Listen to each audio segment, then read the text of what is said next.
علماء اہل سنت کی بارگاہ میں مختلف مقامات پر اسلامی بھائیوں کی حاضری، مجلس رابطہ بالعلماء والمشائخ کی کوششوں کا ایک مدنی گلدستہ پیش خدمت ہے، جہاں علماء کرام نے مدنی چینل کو اپنے تاثرات میں عالمی سطح پر ہونے والی خدمات دعوت اسلامی کو خوب سراہا اور دعاؤں سے نوازا۔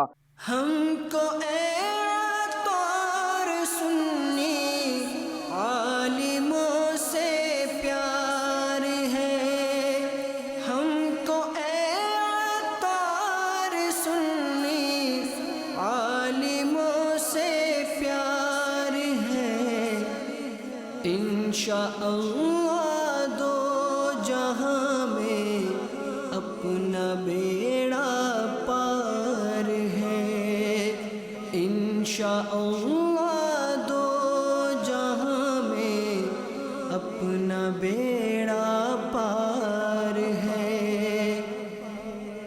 ہم کو اے طور سنی عالموں سے پیار ہے، ہم کو اے طور سنی عالموں سے پیار ہے، انشاءاللہ دو جہاں میں اپنا بیڑا پار ہے۔ اس مدنی خبر کے بقیہ مناظر مزید مدنی خبروں کے بعد ملاحظہ کیجیے۔